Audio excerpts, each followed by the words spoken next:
People went nuts when this unknown crypto touched the $100 mark. When Bitcoin went to 19,000, everybody was in complete disbelief. Nobody could grasp even the first A from the concept of cryptocurrency. If you had the word blockchain in a conversation, you were straight speaking Chinese. Nobody understood a word you were saying, even if you were making the most significant investment of your life. After that first monumental rally, it went from the top 19,000 with big dips right into the lowest 3,000 in just 1 year. Many old crypto fans remember that hard hit in 2018. It wasn't an easy year at all. Now it's different.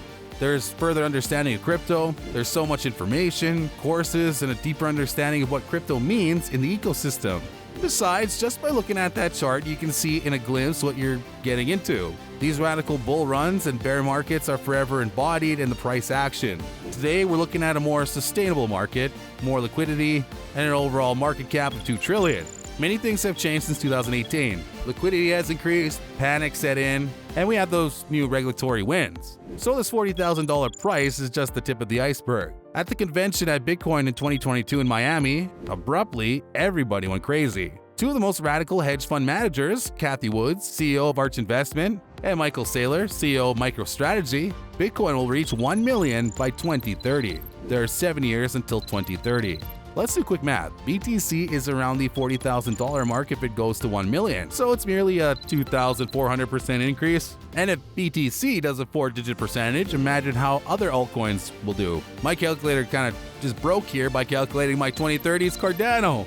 If such events occur, buying now will be a 300% year to date. It's such a legendary return that even Warren Buffett will want to copy trade.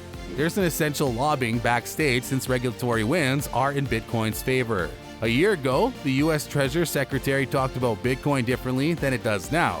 Then, Bitcoin was primarily talked about in negative terms, referencing money laundering, nefarious characters, environmental damage. However, Wood said that Washington has since changed that tune. Someone's whispering in politicians' ears. This drastically different tune is turning heads and getting the attention for that snowball effect regulatory adhesion needs. We still don't know if this change of tune is for the money Bitcoin could bring or because they're just less indifferent to it at Congress. We should not forget their meaning of expertise when they submitted Facebook to a public hearing. It was like, if I send you 2 lives for Candy Crush, I need to be online for that? So that was the general understanding for politics and politicians about this weird technology called the internet that we have just 39 years ago.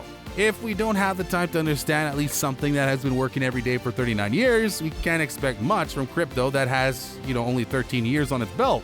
Saylor also bet Biden's executive order on crypto. He reads it as a green light. We hope it's a green light and the whole highway too. Come on, we need the highway. As every politician does, once the hype is on, now they compete to see who's more pro-Bitcoin. We already know them. You just got to ride along and don't make much noise to stay in power.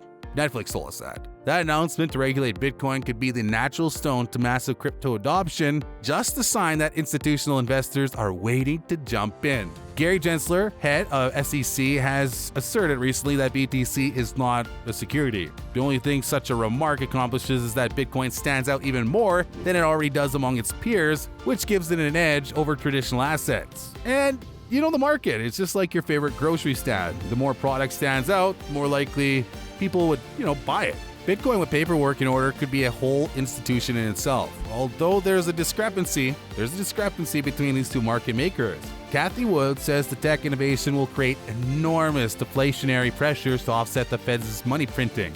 Bitcoin could also be used as a hedge against deflation and counterparty risk since there are no third parties that seize Bitcoins for someone's wallets. On the other hand, Saylor was not so optimistic. He believed that the current monetary policy is inflationary and will keep pulling the prices up. Bitcoin Lightning Network adoption will be a perfect match in this increasingly fast-paced world. Added to those low-cost, open-source instant payment platforms. Every entrepreneur and exchange will have to include Lightning if it wants to be viable.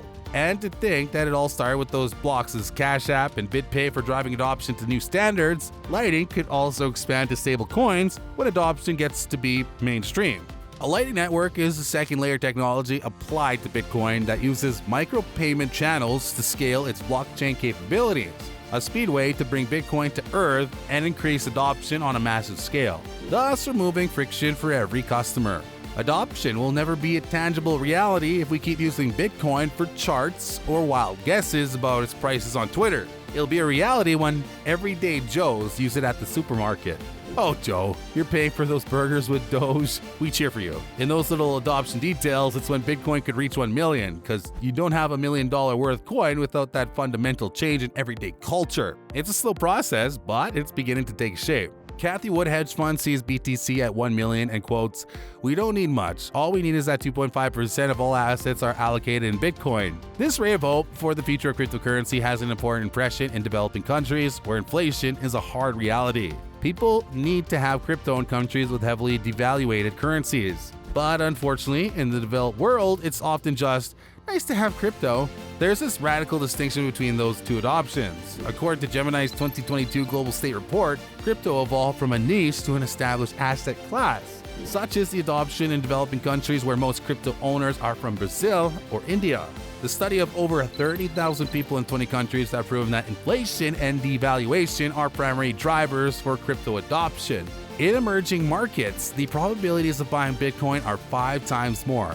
Adoption has been driven in countries where currency stability and access to proper banking services has been an issue. The most significant flows might still come from institutions in more developed countries, but the growing number of users will thrive in Lebanon, Turkey, or Venezuela.